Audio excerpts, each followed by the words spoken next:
Have you ever felt? Are you listening? Damn.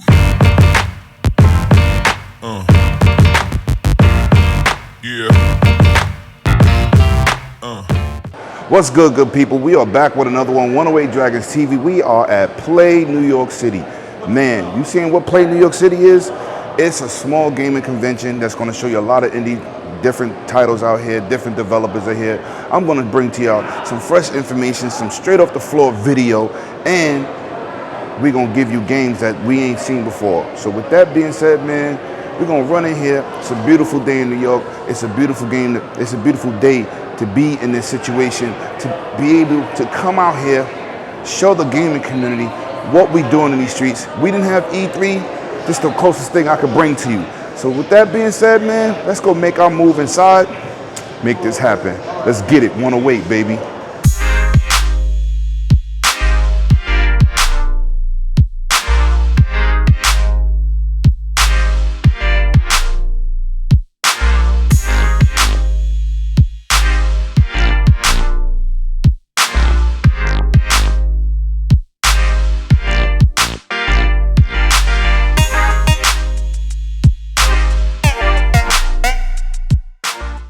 What's good? How you meet? Nice to meet you, bro. Hey, nice to meet you too, man. Thanks for coming by. We got one of these developers for a game that looked like Smash. He's going to tell you all about this game. Welcome to 108 Dragons TV. I appreciate you for doing this interview. Explain to people what this game is. Love to help. So this game is basically our team asked the question, what would happen if we took the formula everyone loves about Super Smash Brothers, but then try to make it as crazy as possible, right? And what I mean by that is, like, let's go into anime fighters, let's go into arcade fighters, let's add in parries, let's add in animation canceling, nice. Let's add like really, really cool like super jumping, burst. So we went kind of balls to the wall on this game's, crazy design, and yeah, it's been a lot of fun working on it. And the what's the name of your development company? The development team's called Vortext Games. Vortext, and okay. Vortext is, we named it that way because we wanted to describe like this highly iterative process of working with our players. At the center of the Vortext is our players, actually. Right. So we're trying to put them at the center of everything that we do. Well, I'm a big Smash player.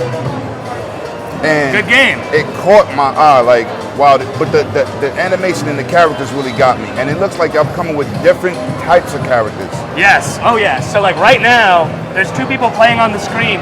You're controlling two people at once. Not like ice climbers. Like this guy's got like the Yoshi story bubble coming down, and you can switch places between them to, combo your opponent. The way I would describe it is, to some people I say, hey, this is Smash meets Guilty Gear. In other ways I say, hey, this is Smash, but with the character design of like League of Legends, where you have passive abilities and like these unique kits so it's a little that bit work deeper together. And so yeah, like these guys are definitely like a 3-star difficulty character, because you gotta like really think about how you use them to their maximum potential. Now let me ask you. Yeah. Does the characters, I have a problem with this with Smash, only the fighting characters face the other opponent. Is there a turnaround mechanism or like automatically, or does you have to push the direction of the character?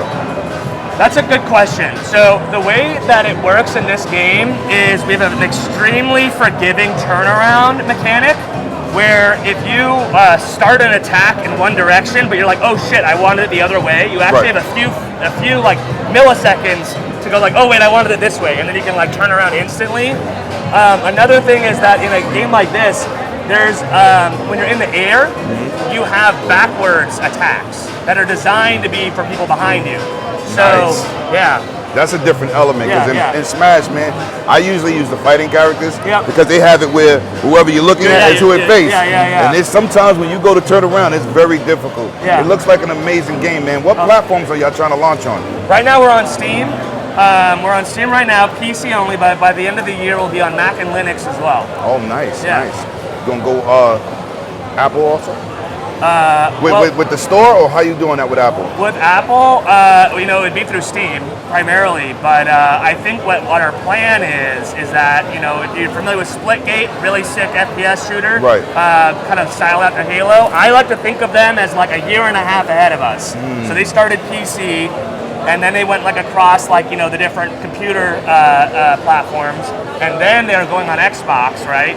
And so for us, it's like, okay, we're gonna get PC down first, and then we'll go to console and everything else. Yeah, that PC community is absolutely amazing on Steam, man. Yeah, I mean, for us, it's about building a hardcore community first, where it's like, we want people who are really here and will be players for years. Like, we've been developing this game for 2 years, and we have players who started out with us before we even had any of the mechanics that I was talking to you about. Nice. And, you know, now, because of that, we've run 150 tournaments already, right? We've been, like, doing competitive stuff for a really long time, and now we're, like, we've realized, and we did a little bit of, like, advertising.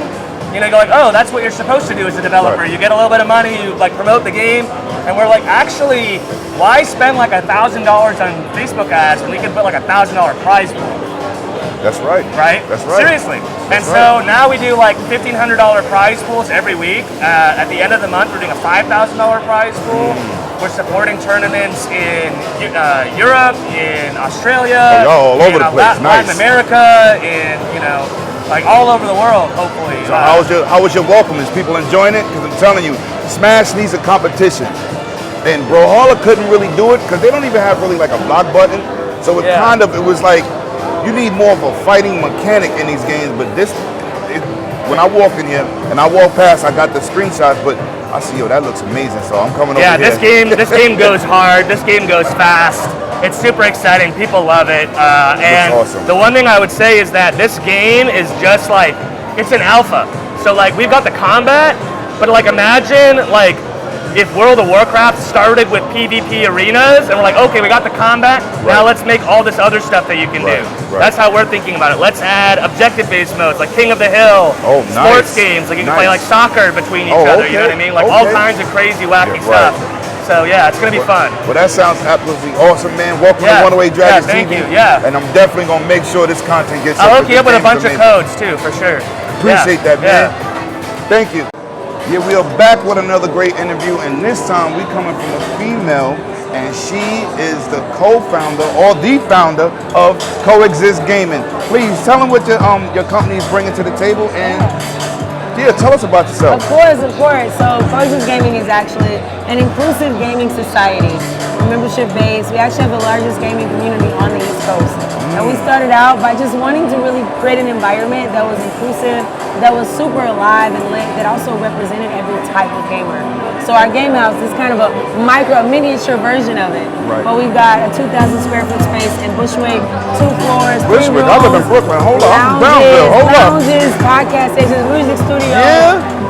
Over 5,000 video games, every console, arcades, modded, everything.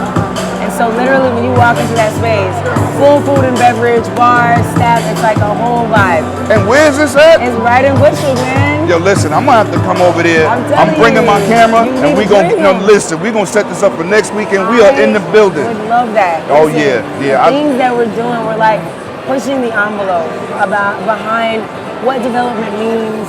You know, who is a part of the development process, and we're open 7 days a week for our members. We open up 4 days a week for the general public as well.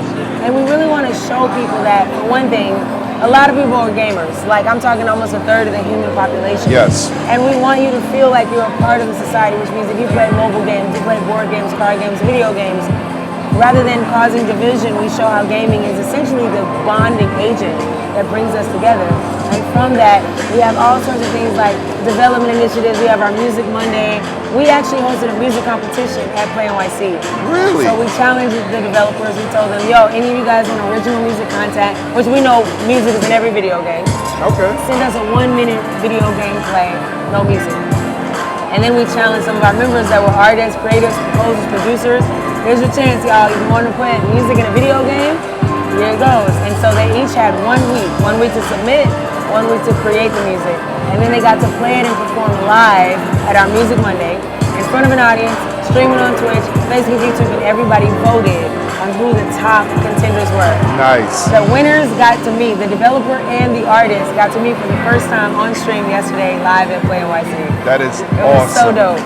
That is awesome. So what made you come up with this concept? Honestly, I am a Grammy-nominated recording artist and a published songwriter, but I studied electrical engineering. I've been in gaming my entire life. So sort of juxtaposition of being an artist and also being like a tech sort of nerd, and there is a lot of crossover, more than people realize. Right. And I was really kind of tired of people trying to make me feel like I needed to choose, when it's like, it's me, this is me. And I learned through gaming there's more of me. There's an entire world of me. Right. And so we don't need to choose between our creative and our technical selves. We need to make them coexist. And that's what Coexist Gaming is all about. And that name is amazing, and it fits the demographic of what you're bringing to the table. Thank you. Very proud of you. That's what I'm talking about. I'm gonna come to your spot, and I'm gonna put it all over my channel, because we need that gaming community. Because when I be promoting PS5, Xbox, and Switch, dudes be like, you got to make a choice. I said, I've been multi-console gaming all my life. Yes. Listen, I play games, not consoles. That's right. You know what I'm saying? Facts. You know, so that's my love word. that. She used my patented word. I love that. That's But fire. yeah, that's what I promote. And you know, everybody got a preferred platform. Yes. You know, like when I came over here, I looked, I said, I see Saturn, Dreamcast, Genesis, and I said, because I looked at this game and said, oh, what flight game is that? Exactly. I was like, oh, that's a classic right there. It was good to have you on the channel. Welcome to 108 Dragons TV. We're going to set up yo, listen, except for Saturday, I do my podcast. But if you do it on Sundays or Fridays or Monday through Friday, I will come through and I will rep your spot, hard body, and you in the next neighborhood from you, like 10 minutes away. Listen, and it's for you. Because exactly what you said, that there's literally retro. We run tournaments. We have Sega in every Nintendo system, in every PlayStation, in every Xbox, and arcade games. It's like there's something for everybody, and that's what gaming offers. And it's important that we don't forget that. And it's a universal community. It's a universal It's first of all, it's the biggest industry. Yes. And we are the most. There's nothing compared to it. Sports, nothing. A $1 trillion industry, man. There's a space for everybody. It's true. Well, thank you so much. Thank you. Thank you so much. You're amazing. Next week. Oh no, you're not. We coexisting next week. You coming? Have you ever felt? Are you listening? Damn.